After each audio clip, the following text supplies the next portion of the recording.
Su amigo Tony Miskatonic, y el tema de hoy es la historia de amor entre los actores Clark Gable y Carole Lombard.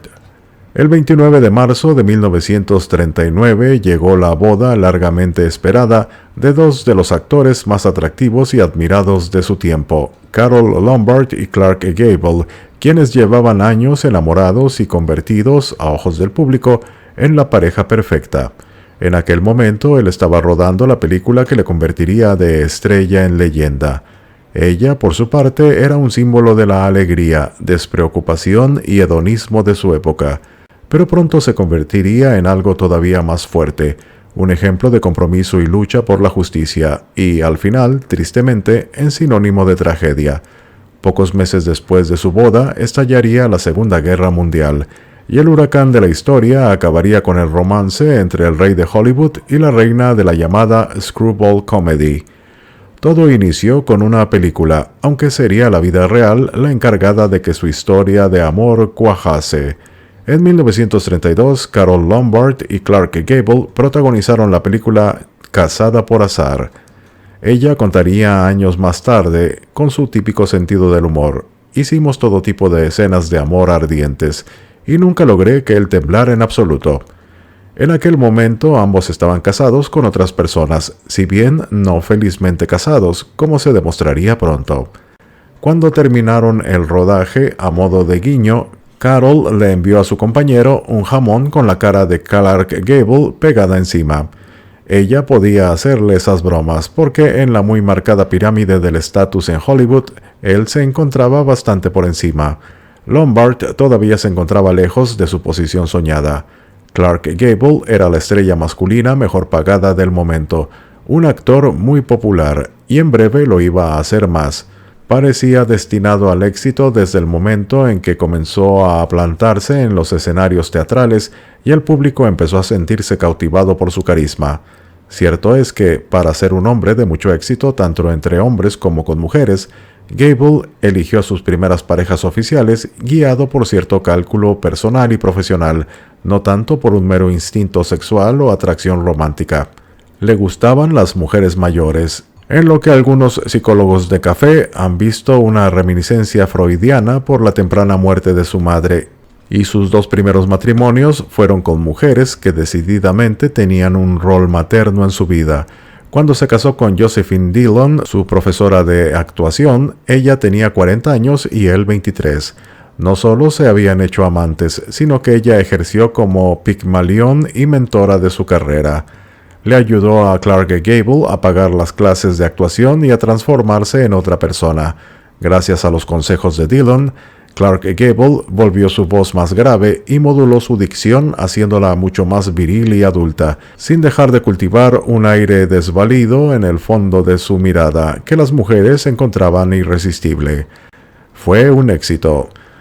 De las tablas teatrales pronto pasó al cine y a su siguiente pareja oficial, Maria Franklin, conocida como Rhea. Ella tenía 46 años de edad, se había divorciado 3 veces y era muy rica. Ella fue la encargada de impulsar la carrera en Hollywood de Gable. Le pagó una dentadura nueva, rediseñó sus cejas, le enseñó a comportarse de forma mundana, como un caballero, y lo dejó poco más o menos en las puertas de la productora Metro-Goldwyn-Mayer, convertido en un diamante en bruto listo para ser descubierto. Desde luego dieron buena cuenta de él y su carrera se disparó. El matrimonio con Rhea parecía por momentos más una asociación profesional que sentimental. De hecho, el principal motivo para casarse en 1931 fue formalizar su relación a ojos de la compañía Metro-Goldwyn-Mayer, que no permitía a sus estrellas vivir en pecado. Las revistas de chismes informaban con constancia de sus escarceos, lo que ayudaba a construir su imagen de conquistador.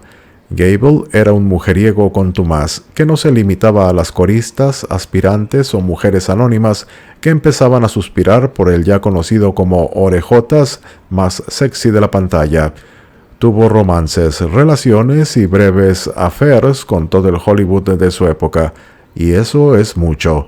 Algunos de sus biógrafos mencionan que algunos encuentros no fueron más que publicidad de los estudios, como los adjudicados con Myrna Loy o Jean Harlow, pero otros, como los que le unieron a Joan Crawford o Elizabeth Allan, estaban sobradamente probados.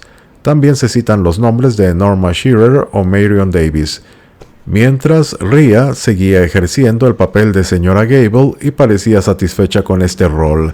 Además, él se mostraba cariñoso con los hijos de ella, Al y Jana, cultivando una imagen de padre de familia que ayudaba a su aura de canalla encantador.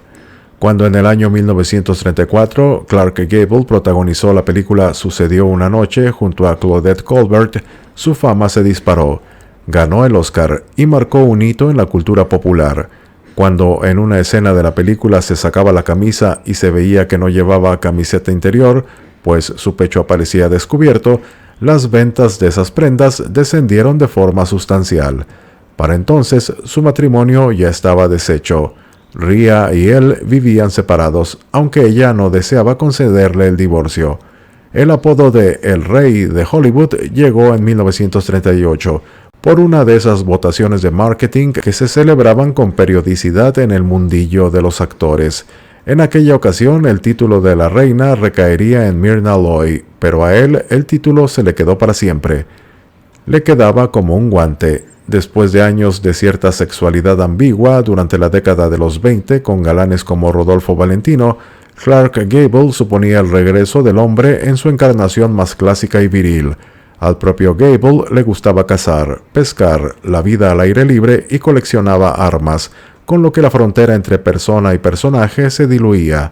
Tenía sentido del humor, encanto, conquistaba a las mujeres y caía bien a los hombres, y también era correspondido por los hombres, a juzgar por los persistentes rumores de que en el inicio de su carrera Gable había realizado favores sexuales a hombres de la industria para poder tener éxito.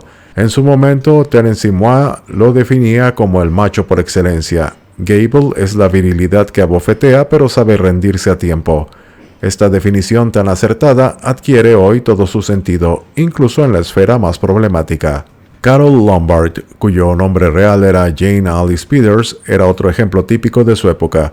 La niña que crece en una familia disfuncional que admira el espectáculo y suple, en cierto modo, al padre ausente con la fama y los aplausos. La madre de Carole la animó a ser actriz en cuanto pudo, igual que a sus hermanos. A los 18 años de edad, la joven llevaba tiempo trabajando en películas mudas y su futuro parecía prometedor. Entonces entró en escena el destino. Jane Alice sufrió un accidente de coche dramático. Ella contaría: atravesé el parabrisas, me dieron 25 puntadas en la cara. Por causa de las cicatrices que le habían quedado en la mejilla, el labio y una ceja, la despidieron de la compañía 20th Century Fox. Decidida a ser una estrella, no se resignó. Se sometió a varias operaciones de cirugía plástica, sin anestesia, añade Robert Madsen en su libro Fireball, para reducir las marcas al mínimo. También estudió cómo, mediante la iluminación y el maquillaje, podían disimularse en pantalla. Lo consiguió y volvió a trabajar, ya en las películas sonoras, en las películas habladas, pero sin obtener ningún éxito notable durante años.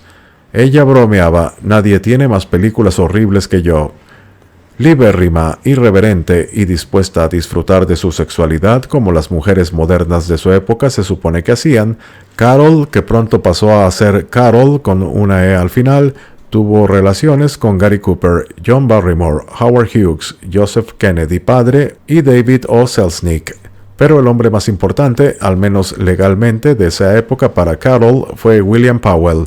El actor, considerado uno de los elegantes de Hollywood, estaba ya divorciado y había vivido un intenso romance con Slim Kate, la futura esposa de Howard Hawks, que le serviría para tomarla como referencia para, entre comillas, diseñar a Lauren Bacall, y que acabaría teniendo a su vez una relación con Clark Gable. Cuando coincidieron en el rodaje de la película Man of the World en 1931, la química fue inmediata y se embarcaron en un apasionado idilio. Él contaría: le pedía a Carole que se casase conmigo cada media hora. Al final, ella aceptó. Pero ahí empezaron los problemas.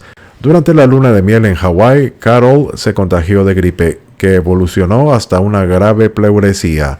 La actriz estuvo un año luchando por recuperarse de la enfermedad, y al final sufrió una crisis nerviosa, la primera de varias que la acompañarían durante el resto de su vida. La salud de Carol era frágil, a lo que no contribuía el acelerado ritmo de trabajo. Robert Madsen detalla además que tenía reglas larguísimas y debilitantes. Ella decía de sí misma con humor: «Dios me ha construido al revés, solo hay un par de días al mes en los que no estoy sangrando».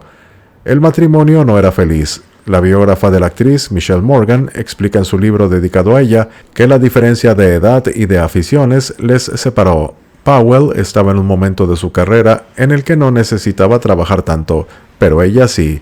A Carol le gustaba salir y divertirse, mientras que él, 16 años mayor, prefería quedarse tranquilo en casa. Ella se aburría, también sexualmente, y él apenas la veía. En 1939 llegó el divorcio, previa estancia de Carol de 6 semanas en el estado de Nevada, donde el divorcio era posible tras ese periodo. Los ex quedaron en buenos términos, pese a lo que Carol reconocería: «Ha sido una pérdida de tiempo, el suyo y el mío».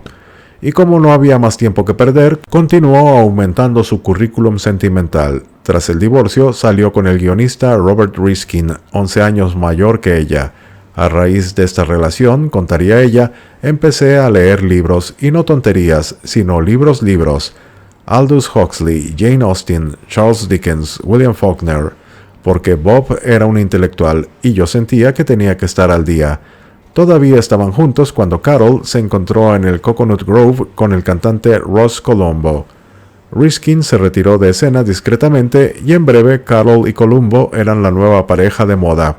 Su conexión sexual era fortísima y pronto él le presentó a su familia, un grupo de italianos alegres por el encanto de Carol. Entonces llegó otro golpe inesperado y absurdo. El 2 de septiembre de 1934, Ross Colombo estaba examinando un arma en compañía de su mejor amigo cuando la pistola se disparó de forma accidental. La bala rebotó en una estantería y le alcanzó en un ojo. Ross falleció poco después a la edad de 26 años. Ella se quedó en shock y con el tiempo declararía de forma dramática: «Su amor por mí era del tipo que muy rara vez experimenta cualquier mujer. Estoy desesperadamente sola». Pero a una amiga también le confesaría años después, en palabras que ahora suenan un tanto siniestras: «Estoy segura de que de no haber encontrado la muerte a través de esa bala que rebotó, la habría encontrado igualmente de otra manera, por un accidente de coche tal vez. Creo que todo ocurre por un destino inflexible. Creo que la muerte de Ross estaba predestinada. Estoy contenta de que ocurriese cuando él era tan feliz por nuestro amor y por el inicio de su estrellato».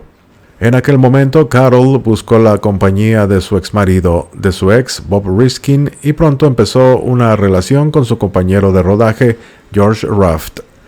Llena de energía, se centró en alimentar a la Carol Lombard, estrella de cine que tanto le había costado erigir. Se dedicó a organizar fiestas temáticas y a alimentar su aire de personalidad desenfrenada, pensando con sentido que la publicidad le ayudaría a obtener mejores papeles de los estudios. Si los productores necesitaban a una protagonista para la próxima comedia, ¿quién mejor que ella, que ejercía de ese tipo de personaje a tiempo completo? Así llegamos a más de un año después de la muerte de Ross y al poderoso productor David O. Selznick, presidente del Club Mayfair, una camarilla de influyentes del cine, pidiéndole a su ex amante, Carol, que ejerza de anfitriona de su próxima gala anual. Ella, que sabe organizar tan buenas fiestas. El resultado fue el llamado White Mayfair Ball, o baile blanco de Mayfair, celebrado el 25 de enero de 1936. Carol decidió que todas las invitadas debían ir de blanco, y los hombres lucir una pajarita blanca también. Este protocolo se lo saltó a la brava Norman Shearer, al igual que Bette Davis en la película Jezabel un par de años después, que se presentó de rojo para escándalo de los presentes por la falta de respeto. Entre aquella flor y nata de Hollywood estaba por supuesto Clark Gable, que acudió con la aspirante a actriz y cantante Edie Adams. Carol llevaba como acompañante a su amigo César Romero, poseedor de lo que entonces se llamaba sexualidad ambigua.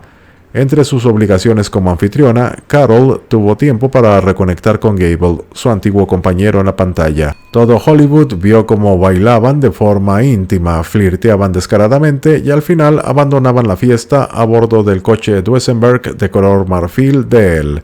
Cuando el actor le propuso continuar la noche en una habitación de hotel, ella le contestó socarrona: ¿Quién te crees que eres, Clark Gable? El plan acabó allí, pero no su historia de amor. Esa acababa de empezar. Aunque por supuesto había otros candidatos al puesto de pareja oficial o temporal de ambos, con mucho más peso que Edie Adams y César Romero. Separado de Rhea, aunque no divorciado, pronto apareció en el horizonte de Clark Gable una recién llegada a Hollywood, la morena Merle Oberon. Merle tenía su propia historia de telenovela que se mantuvo en secreto durante décadas. Para triunfar, ocultó haber nacido en Bombay de una madre india, asegurando ser australiana y de raza blanca. Su madre, además, solo le llevaba 12 años, por lo que en principio las hicieron pasar por hermanas, y Merle luego la presentaba como su secretaria. Esta sombra de vergüenza no impidió a Merle llegar a ser una reputada actriz que optaba sin problemas a los papeles de blanca y anglosajona, es decir, casi todos, con su aspecto sensual y vagamente misterioso. Tenía Merle en aquel momento un romance con el británico David Niven, pero cuando coincidió en enero de 1936 con Clark Gable en el famoso baile Mayfair, se fijó de forma irremediable en él, aunque él estaba más bien por la labor de hacerle ojitos a Carole Lombard. Por si acaso, para que nadie se le adelantase, Merle se presentó en casa de Clark el día de su cumpleaños número 35 con una botella de champán. Y se ve que la cosa funcionó porque el 7 de febrero Clark y Merle acudieron juntos a uno de esos eventos que simbolizan el espíritu lúdico e irreverente de aquel Hollywood. Para celebrar que la esposa de Donald Ogden Smith había recibido el alta de un hospital psiquiátrico, montaron la fiesta del ataque de nervios, como la llamaron. Allí coincidieron de nuevo Clark y Carole. Al parecer, él le dijo que le parecía de mal gusto que ella hubiese acudido a la fiesta en una camilla que salía de una ambulancia. Encontraba que la broma era un poco pesada. Ambos se enfrascaron en una discusión que parecía confirmar aquello de que los que se pelean se desean, y acabaron reconciliándose durante un animado partido de tenis en el que se mandaban las pelotas uno al otro como réplicas de una comedia de situación. Merle no tuvo más remedio que retirarse discretamente sin que él le echase de menos. Todavía se presentarían en público como acompañantes cuando el 5 de marzo acudieron a la gala de los Oscar. Ambos estaban nominados, pero ninguno ganó. Estaba claro que su vinculación tampoco tenía mucho sentido. Pronto Merle inició un romance con Gary Cooper, quien a su vez era ex de Carole Lombard, y en 1939 se casó con Alexander Korda, el primero de sus 4 maridos. En algún momento durante esas semanas, la relación entre Carole y Clark pasó a mayores. El 18 de abril del 36 se les fotografió como pareja por primera vez, acudiendo como público a una carrera de coches en Los Ángeles. El mundo gozó al verles y se convirtieron de forma inmediata en la pareja favorita de América, una pareja en una posición ambigua porque él seguía casado de forma oficial. Existían cláusulas de moralidad en sus contratos. Si no se comportaban como la gente decente de su época, o al menos lo fingían, podían perder sus trabajos, y se jugaban mucho. Carole era una estrella ya por derecho propio gracias a las comedias, y especialmente a la película titulada Al servicio de las damas, que se estrenó ese año del 36. Fue su exmarido William Powell el que insistió para que la contrataran para el papel de protagonista femenina a su lado. Para entonces, él había empezado ya a protagonizar la saga The Tin Man, que en español fue conocida como La Cena de los Acusados, y se había convertido en el epítome de detective glamoroso, divertido y que hace constantes bromas sobre su evidente alcoholismo. Powell sabía lo que hacía.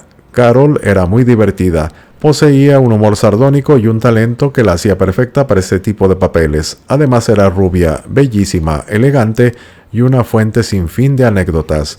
Por ejemplo, Anita Loos, en su libro titulado Adiós a Hollywood con un beso, cuenta: recuerdo una ocasión cuando Carole paseaba por una calle y el conductor de un camión que pasaba se ofreció a llevarla. Carole aceptó, y como el conductor era un hombre de compañía agradable, fue con él todo el camino hasta Bakersfield. Muy pronto, el joven se dio cuenta de que llevaba un ángel a su lado. «¿Sabes una cosa, nena?», le comentó, «me recuerdas a Carole Lombard». Entonces Carole, enfurecida, exclamó: «Si me comparas con esa furcia barata, me bajaré de tu camión», y el conductor le pidió disculpas. El público quedó cautivado por la combinación de ambos, Carole y Clark, y se comenzó a especular con cuándo sería que Rhea le concedería por fin el divorcio a su marido. La química palpable entre ambos desbordaba las páginas de las revistas, como escribe Joan Benavent en su libro titulado Clark Gable, La corona del rey. Ahora a Carol le apetecía el jamón más que nunca, y Hollywood advirtió con asombro que no paraba de comérselo en vivo y en directo. Las carreras de ambos continuaron con éxito, Lombard con comedias, Gable con todo lo que se dice que fue ella la que le animó a aceptar un papel en un proyecto que algunos consideraban que estaba destinado al fracaso, la adaptación de la novela Lo que el viento se llevó. En realidad, no solo Lombard pensaba que su amado era perfecto para interpretar a Red Butler, toda América lo pensaba. El sustancioso contrato que firmó para la película le permitió por fin obtener el divorcio de su esposa Rhea, muy al estilo de la época, en Reno, Nevada. El rodaje de Lo que el viento se llevó tiene su propia historia. En lo que respecta a Gable, es famosa la leyenda de que no se llevaba bien con el director George Cukor, porque este era considerado un director para mujeres y prestaba mucha más atención a Vivien Leigh y Olivia de Havilland que a él. Al final, Cukor fue reemplazado por Victor Fleming, gran amigo de Gable. Otra versión para esta antipatía es que Gable era un poco homófobo y no se sentía cómodo en presencia de hombres gays en su trabajo, lo que ya le había pasado con Charles Laughton en el rodaje de El motín del Bounty.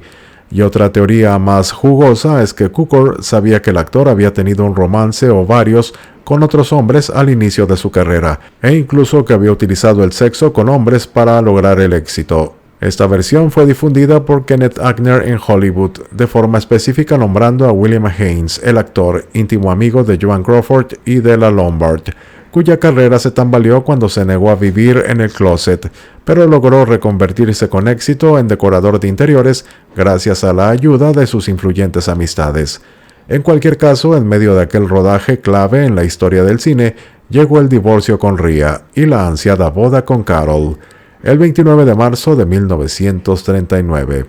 Llevaban mucho tiempo esperando para poder contraer matrimonio, pero la ceremonia fue fruto de la improvisación, porque había algo muy escaso, algo difícil de encontrar en la apretada agenda de una estrella de Hollywood: tiempo libre. El mismo Clark Gable contaría que, mientras se quitaba el maquillaje tras terminar las escenas del día en Lo que el viento se llevó, le dijeron que al día siguiente no tendría que trabajar. Él dijo: llamé a Carol de inmediato y con la ayuda de un amigo cercano salimos esa noche a Kingman, Arizona. Llevamos a Otto, su publicista, no solo para desenredar cualquier dificultad que pudiéramos enfrentar, sino porque tenía un coche nuevo sin placas, lo que significaba que no nos pillarían. Clark Gable tenía 38 años de edad, ella 31, y la madre de Carol también estaba allí, exultante de felicidad. Al día siguiente, los medios ya se habían enterado de todo y se congregaron ante la casa de Carol en Bel Air, en Los Ángeles, en la calle Cloud Road, casa a la cual ella llamaba La Granja. Allí habían pasado su primera noche oficial como casados. El nuevo matrimonio dio una rueda de prensa ante los medios, en la que no paraban de tocarse y mirarse con embeleso. Al día siguiente, como broma personal, cambiaron el plan de rodaje de Lo que el viento se llevó y prepararon la escena de la boda entre los protagonistas. Clark, nervioso al oír la marcha nupcial, no se concentraba en la escena. Cuando Vivien Leigh le preguntó solícita si le pasaba algo, Victor Fleming, el director, respondió con sorna: es que Clark siempre ha sido tímido con las chicas.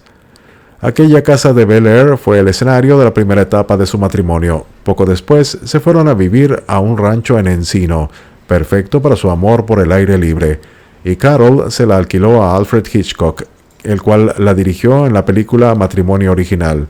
Aquella pareja, en apariencia perfecta, tenía claro que quería tener descendencia, pero no ocurrió. Por mucho que lo intentaron, Carol no se quedaba embarazada. Durante un año visitaron a médicos para intentar averiguar qué pasaba, pero estos no llegaron a ninguna conclusión práctica. Los rumores sobre embarazos y abortos abundaban. Cuando se anunció que Carol había tenido que ser operada de una apendicitis, se sospechó que en realidad había sufrido una pérdida gestacional tras montar a caballo. Pronto se empezó a decir que Carol podía tener alguna enfermedad que le impedía concebir, porque la idea de que una superestrella masculina tuviese algún problema de fertilidad era de inmediato desechada por la maquinaria de prensa del estudio. Cuando las cartas de los fans comenzaron a interesarse por su salud, Carol, que llevaba una activa vida al aire libre con su marido, pescando y dando largas caminatas, declaró en una entrevista: «No estoy enferma, tal vez soy un poco tontorrona, incluso admitiré que a veces soy un poco estúpida, pero no estoy enferma». Claro que había una razón de peso para suponer que Clark Gable no tenía ninguna dificultad para concebir hijos, y no es una historia muy reconfortante. Hay que remontarse al año 1935. Por aquella época, Gable rodó la película llamada La llamada de la selva, junto a Loretta Young, de 23 años. Loretta era hija de una ferviente católica que tenía una muy estricta y concreta noción del pecado. Cuando a los 17 años, Loretta se casó con Grant Withers, actor fracasado, alcohólico y jugador. Lo que le pareció mal a su familia es que no fuese católico. Loretta acabó dejando a su marido e iniciando un romance con Spencer Tracy, que sí era católico, pero vaya, ya estaba casado y jamás dejaría a su mujer, ni por Loretta ni por Katharine Hepburn, pese a que todo el mundo asumiese que ambos eran el amor de la vida del otro. La historia que se contó durante mucho tiempo es que los protagonistas de La llamada de la selva mantuvieron un romance secreto. No debía de ser tan secreto cuando poco después de terminar el rodaje, Rhea Gable, la esposa de Clark, llamó a Loretta y le comentó: «Esto es muy presuntuoso por mi parte, pero puede que sepa que hay rumores circulando por la ciudad sobre usted y mi esposo». Los rumores pronto tendrían algo todavía más jugoso sobre lo que centrarse, porque pronto Loretta descubriría que se había quedado embarazada. En aquel entonces, un embarazo de una mujer soltera y además una actriz famosa era una marca roja que podía arruinar carreras y reputaciones. Los abortos estaban a la orden del día, pero Loretta, por su fe católica, no podía recurrir a ellos. Ella recordó alguna vez: «Recuerdo pensar que ojalá tuviese una pérdida gestacional, pero no hice nada para provocarme una». Lo que siguió fue una de las historias más raras y en el fondo tristes de Hollywood. Loretta y su madre anunciaron que la joven estaba agotada por el trabajo y tenía que tomarse unas vacaciones.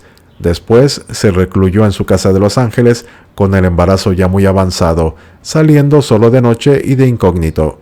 Gladys, la madre de Loretta, había ayudado de la misma manera a varias hijas de sus amigas que se habían quedado embarazadas cuando todavía iban al instituto. Lo que pasa es que una cosa era fingir una enfermedad debilitante de una quinceañera y otra hacerlo para una actriz de Hollywood.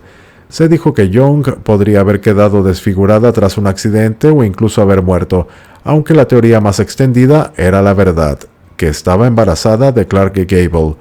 Loretta dio a luz el 6 de noviembre de 1935 en una casa secreta a una niña sana llamada Judith. El médico que la atendió se encargó de extender un certificado de nacimiento falso, donde la madre aparecía como una tal Margaret Young, una actriz, y el padre como desconocido. El público, mientras, se distraía con el romance de Loretta con Tyrone Power. La joven y su madre criaron a la niña en secreto, hasta que casi un año después de su nacimiento la dejaron en un orfanato de San Francisco. Unos meses después, Loretta anunció que estaba pensando en adoptar dos niñas, una tal Jane, que no existía, de 3 años, y la pequeña Judy, de casi 2. Al fin, más de un año y medio después de su nacimiento, Judy era adoptada legalmente por su madre biológica.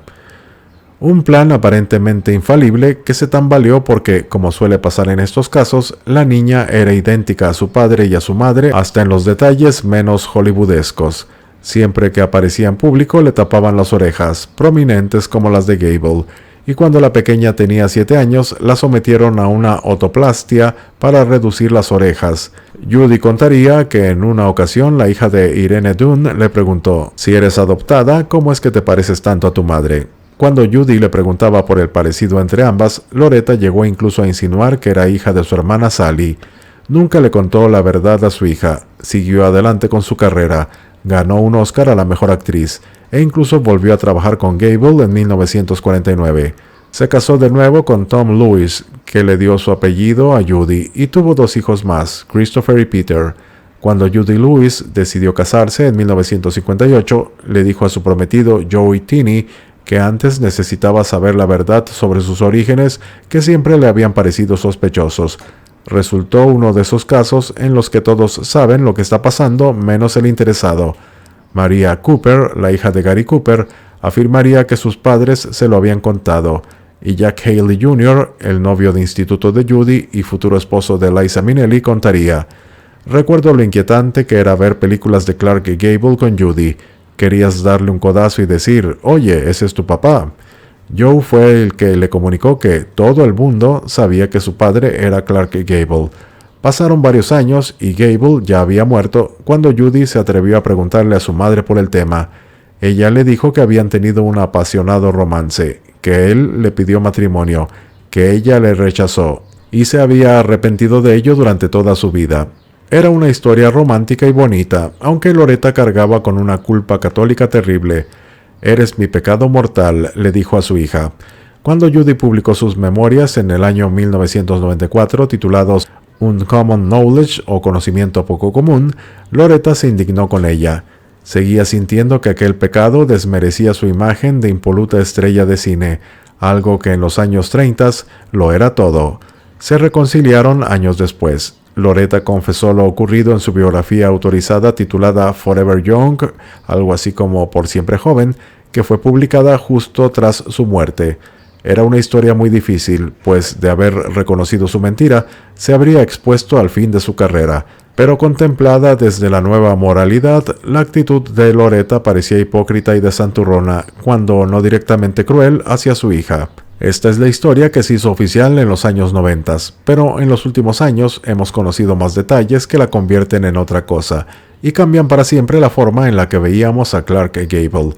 La información viene del libro titulado Behind the Door, algo así como Detrás de la Puerta, la biografía de la actriz que escribió Edward J. Funk, en estrecha colaboración con Young. Funk trabajaba en una editorial y durante el proceso de redacción de las memorias de la actriz, que empezó en 1990 y duró hasta la muerte de ella 10 años después, ambos se hicieron amigos. Durante aquella década, Loretta se casó y enviudó del modisto Jean-Louis, ganador de un Oscar. Ambos eran octogenarios cuando se casaron. Las memorias no vieron la luz hasta que la familia de Loretta animó a Funk a terminarlas y publicarlas. La versión que daba ella sobre lo que ocurrió en 1935 era muy distinta de la rumoreada, imaginada o dada por supuesta durante décadas. Tras 6 duras semanas de rodaje en el estado de Washington de la película titulada La llamada de la selva, luchando con tempestades de nieve, el equipo regresó a Hollywood en tren. Aquella noche, Clark Gable entró en el compartimiento de Loretta. Así lo contaría ella. Le dejé que entrase como habría hecho con cualquier otro miembro del equipo, pensando que venía a visitarme. Él tenía otras intenciones muy persistentes. No fue violento, pero estuve diciendo que no todo el tiempo, y él no aceptó un no por respuesta. La propia actriz aseguraba no estar segura de qué había pasado exactamente, más allá de que ella no lo deseaba y sentía vergüenza por ello. Cuando el tren llegó a Los Ángeles, Gable desayunó tranquilamente junto a Loretta y su madre como si nada hubiera pasado. Luego llegó la certeza del embarazo, y aquel secreto doloroso digno de la trama de una telenovela, hasta que en 1998 Loretta, ya una anciana de 85 años, estaba viendo la televisión junto a Edward Funk. En las noticias hablaban de algo llamado date rape, o la violación durante una cita. Loretta le preguntó a Edward qué significaba, y cuando él se lo explicó, ella llamó a su nuera Linda, la esposa de su hijo Christopher, y le dijo: «Ahora sé qué es esa palabra para lo que me pasó con Clark». El libro de Funk incluía muchos otros detalles que ayudaban a completar la foto, como por ejemplo que cuando los rumores del embarazo y la paternidad arreciaban, Clark Gable se presentó con su coche a recoger a Loretta tras un día de rodaje en otra película. Condujeron en un incómodo silencio hasta que ella, volviéndose a él, le dijo: «¿Habría alguna diferencia si te dijera que no estoy embarazada?». Él se volvió, me miró y me preguntó: «Bueno, ¿lo estás o no?». Me sentí como una tonta. No sabía por qué había dicho eso, excepto que había tratado de pensar en algo que él quisiera escuchar. Era mi necesidad inherente de complacer llevada a un extremo ilógico. Tuve que decirle que estaba embarazada. Su mirada hacia mí era de total exasperación, y dijimos muy poco más mientras me llevaba a casa. Cuando Gladys, la madre de Loretta, consiguió hablar con Gable, él se excusó con un «pensaba que ella sabía cómo cuidar de sí misma». También estaba el testimonio de Sally, una de las hermanas de Loretta. Ella contaba que al poco tiempo de nacer Judy, Loretta le contó que Gable se había acercado a ver a su hija por primera vez. ¿Y sabes qué hizo después de todo lo que ha pasado, de todo lo que hemos pasado? En lugar de interesarse por su hija, trató de derribarme en la cama. ¿Te imaginas, Sally? Ese bastardo. ¿Quién diablo se cree que es? En aquella ocasión, Gable le entregó $400 a Loretta para la niña, pero aunque ella se puso en contacto con el abogado del actor para darle una cuenta en la que podía depositar dinero y una asignación, él nunca volvió a entregarle nada. Judy y Gable nunca mantuvieron ningún tipo de relación. Esta nueva versión de los hechos se hizo viral en el año 2015 a raíz de un artículo de BuzzFeed. Los biógrafos más halagüeños con Clark esgrimen que esto es solo un intento de preservar la imagen de Loretta como una perfecta católica, una víctima ingenua, y cargar las culpas sobre un Gable que tiene una bien ganada fama de mujeriego.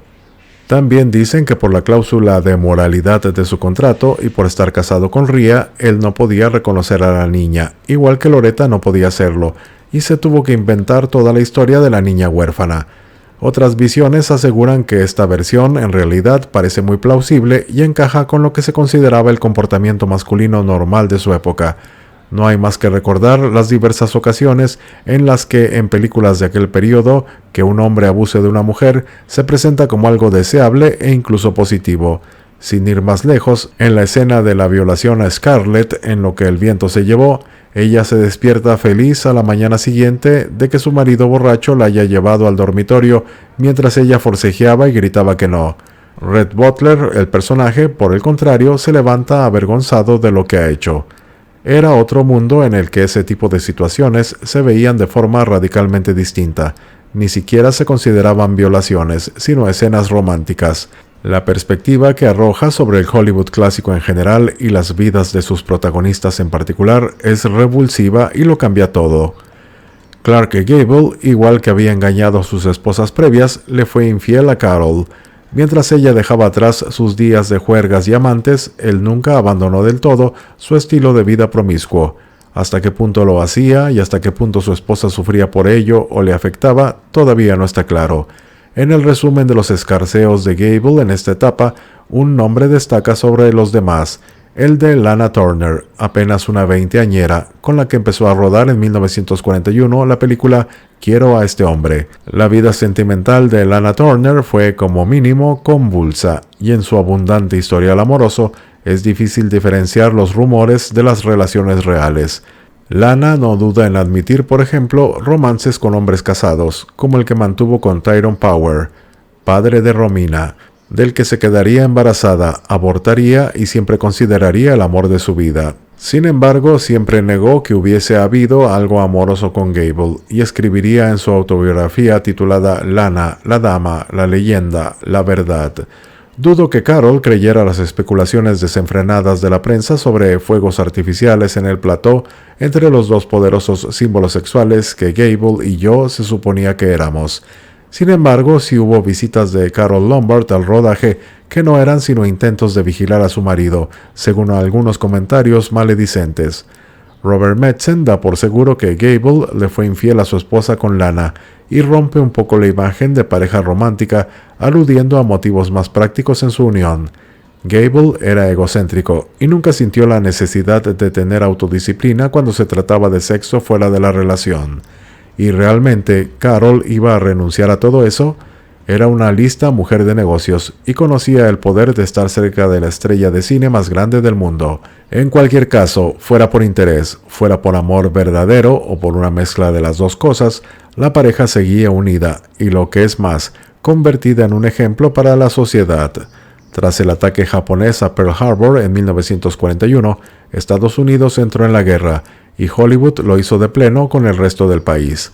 Junto a proyectos como la Hollywood Canteen, fueron muchos los actores y personajes de la industria que se alistaron en el ejército para cumplir con lo que consideraban su deber. En la retaguardia, las mujeres contribuyeron de forma decisiva al esfuerzo de guerra, y en el mundillo del cine, Carol se convirtió en una de las más activas.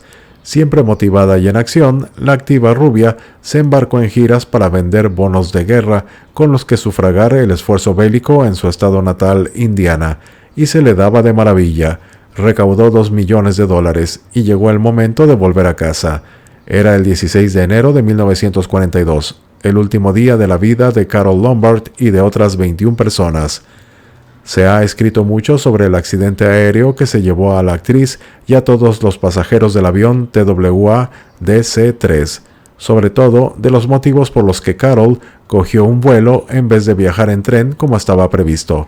Aquí se abren dos teorías. O bien quería regresar con Gable cuanto antes porque no soportaba estar lejos de su marido, o bien no podía soportar los celos por Lana Turner, con la que Gable estaba de nuevo rodando la película Somewhere I'll Find You. Aquí también entra otra idea que ahonda en cierta responsabilidad de él, la teoría de que Carole se centró tanto en vender bonos de guerra porque quería estar lejos de un marido al que amaba pero que le hacía sufrir. Según Metzen, la noche antes de partir hacia Indiana, el matrimonio tuvo una gran pelea, por lo que ella decidió volver cuanto antes a California para salvar su matrimonio. El avión partió de Indianápolis, paró para hacer escala en Las Vegas y continuó su viaje. Todo parecía ir bien, pero 50 minutos después de despegar, se estrelló en la montaña llamada Table Rock. A bordo viajaban Lombard, su madre, el agente Otto Winkler, el que había conducido el vehículo el día de su boda en Arizona, y varios pilotos, 22 personas en total. No hubo supervivientes. Los motivos del accidente no están claros, tanto que se le ha llamado el misterio del vuelo 3, aunque se han atribuido a un error del piloto, un apagón de una baliza de emergencia por la guerra y un plan de vuelo ligeramente equivocado. Una combinación de factores tocada por la mala suerte. Para añadir más sal a la herida, se ha rumoreado que antes de partir a Indiana, Carole y su madre visitaron a una vidente por diversión, que le recomendó a la joven que se mantuviese alejada de los aviones. Al parecer, Carole decidió si coger o no ese vuelo, echando una moneda al aire. La noticia dejó a Clark Gable devastado. Voló a Nevada con la viuda de Winkler y se empeñó en subir a lo alto de la montaña él mismo. Llegaron hasta el lugar del accidente, donde estaban los restos del fuselaje y los cadáveres tan deformados que en el caso de Lombard tuvo que ser reconocida por las joyas. Los biógrafos de los protagonistas de esta historia aluden a esa infidelidad congénita del actor, la gota que inclinó que el accidente mortal se produjese. Era el hombre al que amaba, pero en el que no podía confiar, diría sobre Gable Michelle Morgan. Gable aprendió de la manera más dura el coste de la infidelidad.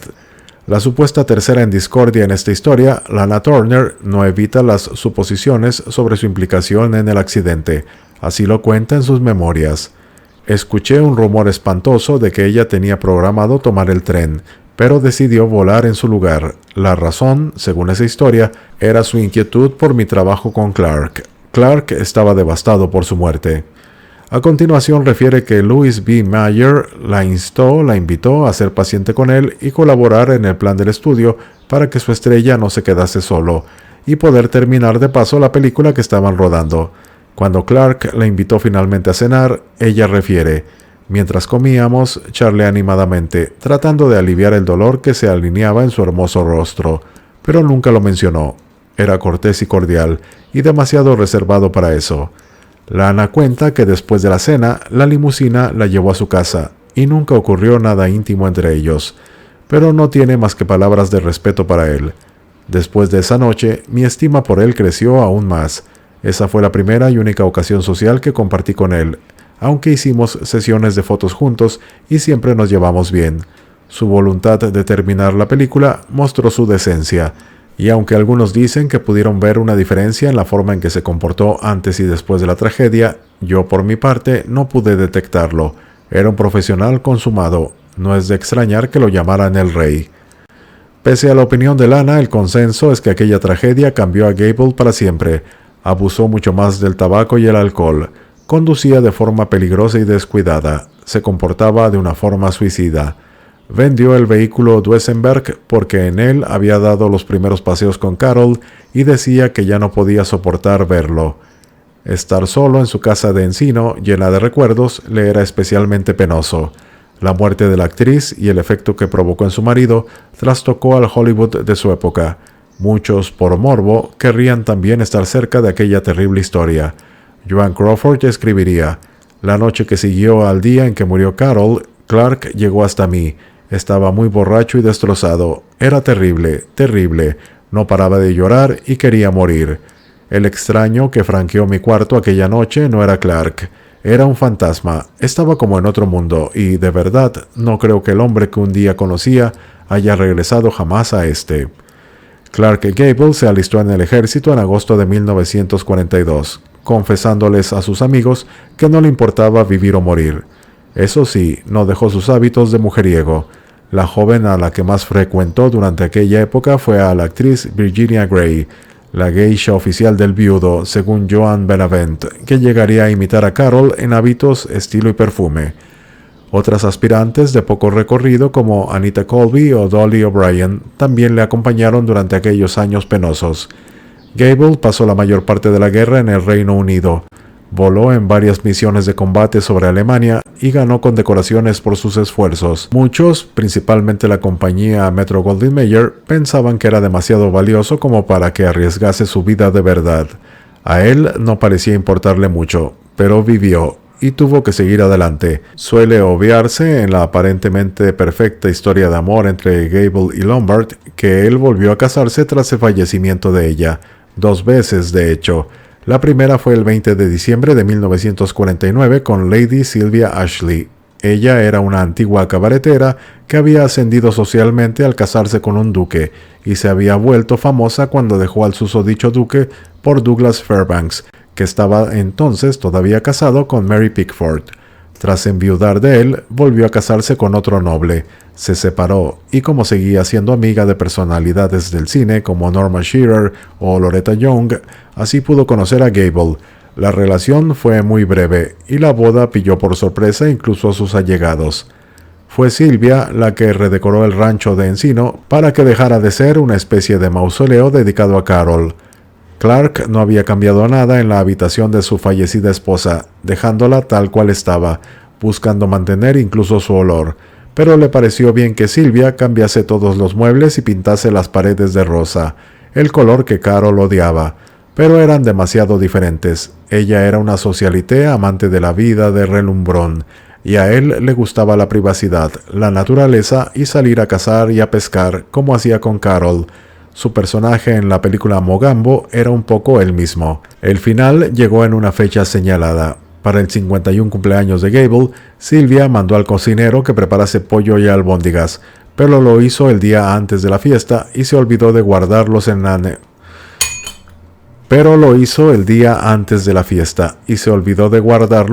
nevera. A la noche siguiente, a la hora de servirlos de menú, la comida olía fatal y estaba en mal estado.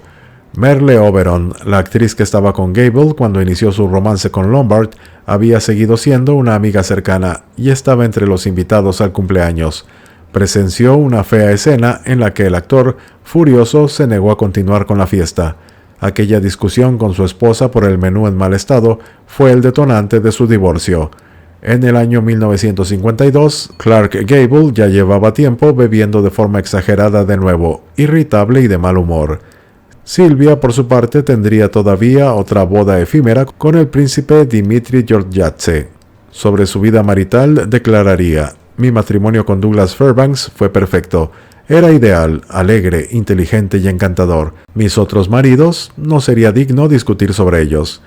La quinta y última esposa de Gable fue Kay Williams, una antigua aspirante estrella. Había estado en la película Mujeres, dirigida por George Cukor, con varios matrimonios fallidos, con millonarios a sus espaldas. Resulta que Kay había sido una de las mujeres con la que Clark salió en 1942 tras la muerte de Carol Lombard. En aquel momento la cosa no cuajó porque él desde luego no estaba en el momento óptimo de su vida para tener un romance estable. Según contaron, un día de 1954, sin un motivo previo, Clark llamó por teléfono a Kay, con la que llevaba 10 años sin hablar. Ya no se separaron. El 11 de julio de 1955 se casaron. Ella estaba embarazada, pero perdió el bebé en noviembre. Kay tenía ya 2 hijos, Bunker y John Spreckles. Más adelante en su vida, Bunker se convertiría en un pionero del deporte acuático llamado surf. Con estos hijos, Gable conectó muy bien, ejerciendo de padrastro cariñoso y dedicado. Por primera vez en mucho tiempo, Clark parecía feliz. Kay no eludía la sombra de Carol, a la que no había conocido. No parecía celosa y no buscaba borrar su recuerdo del rancho de Encino. ¿Por qué iba a redecorar?, respondía. Carol tenía un gusto excelente. Y sucedió algo fuera de lo común. Cuando Clark tenía 59 años y Kay 43, ella se quedó embarazada de nuevo. Él estaba entusiasmado, pero la vida de nuevo tenía otros planes. Clark Gable murió de un ataque al corazón el 16 de noviembre de 1960. Su última película, llamada Vidas Rebeldes, también sería la última de su coestrella, Marilyn Monroe, que había crecido admirándole en la pantalla. El 20 de marzo del 61 nació su hijo póstumo llamado John. Fue Kay la encargada de que, tal y como había deseado, Clark fuese enterrado junto a Carol Lombard en el cementerio Forest Lawn en Glendale, California. Todo el mundo sabía desde 18 años atrás que ella había sido su gran amor. Él, elusivo, evitaba profundizar en sus sentimientos y su herida cuando le preguntaban por el tema. Así lo había dicho en una entrevista. Siento un gran respeto por Carol y el lugar que ocupó en mi vida. Quiero guardarlo para mí, no es para irlo contando. Yo soy el único que puede controlarlo y así es como lo hago. Se despide tu amigo Tony Miskatonic y te deseo un buen día.